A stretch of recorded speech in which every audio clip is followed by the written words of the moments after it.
One of my English teachers in high school, Miss McWilliams, she was such an amazing English teacher. A lot of my family members were teachers, and so I wanted to be an English teacher. I was like, oh, she's just so good, and I want to, I can do this. I can do this. And so she really, really inspired me to be a teacher.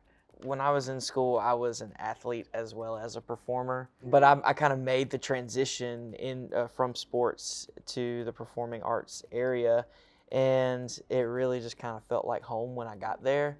And so based off of that feeling, I wanted to be able to give other students that feeling, because athletics isn't for everybody. And so, I wanted to be able to offer a home for students who maybe hadn't found their niche yet, were looking for it.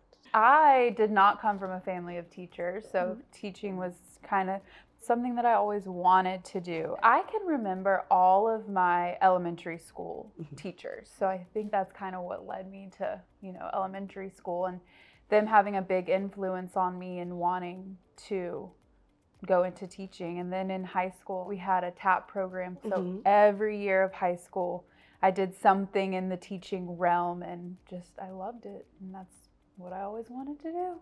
I did not come in intending to be a teacher, and I actually intended to be an attorney at some point. And it was when I just had this inkling to come home, and I was like, well, I don't want to go to law school. What do I want to do? And I got a call to come and substitute. I think that's when it started to play in my mind. I was like, oh, I may want to do this. And I can say that when I subbed in kindergarten for the very first time, I think that's when it really started to become like a seed and then grow. And I was like, I absolutely love this. And I tried again with high school. I tried with middle school. And it's like, I just really enjoy the babies. I enjoy kindergarten, and I enjoy the learning that comes from kindergarten. And so that truly inspired me to teach. I have been teaching for a while, and just teaching high school, that's all I've ever taught. And I know that you guys have been at our graduations, but for me, when I started teaching, I taught self-contained, what you would call right now resource students. I had probably a group of 10.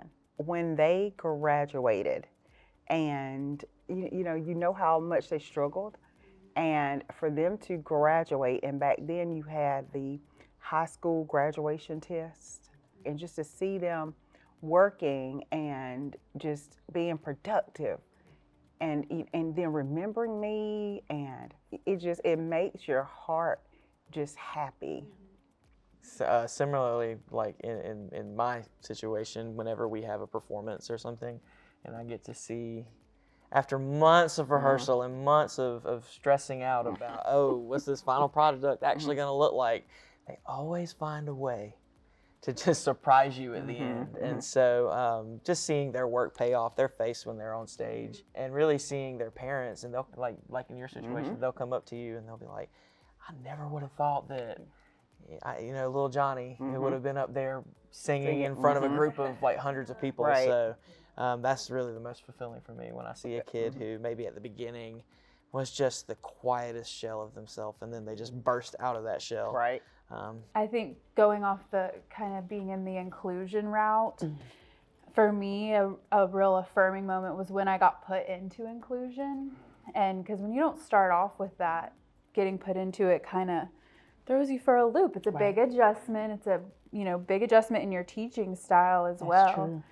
And I remember my first year, I had my co-teacher told me, she said, after watching you this year, you were meant to be in this setting. Because like I was kind of talking about how I think regular ed teachers who don't see that end of it, they kind of forget it sometimes.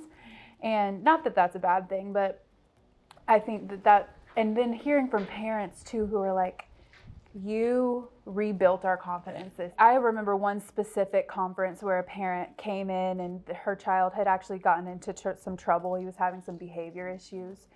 And she came in and she just said, you know, thank you for being on his side. Like, I just feel like we've always, you know, struggled academic-wise and behavior-wise, and this year I feel like you have really fought for him and been on his side.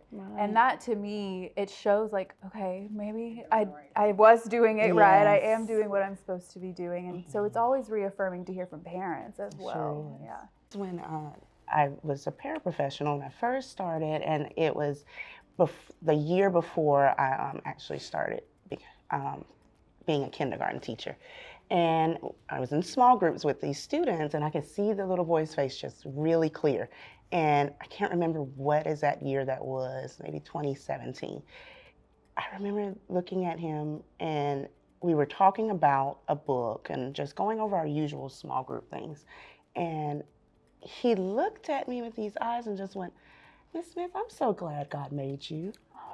And the reason is so significant, and I'm not going to cry, because at that time I was in the place of, what do I want to do, you know, and just in life in general. And also where it was, for me, it was affirming because I remember that not being the best year in general, you know, and for him to say that without a shadow of any inkling, we were just doing some schoolwork. It was like, this is truly where I need to be. That's I your love sign. this feeling. Yes. Exactly. Yeah.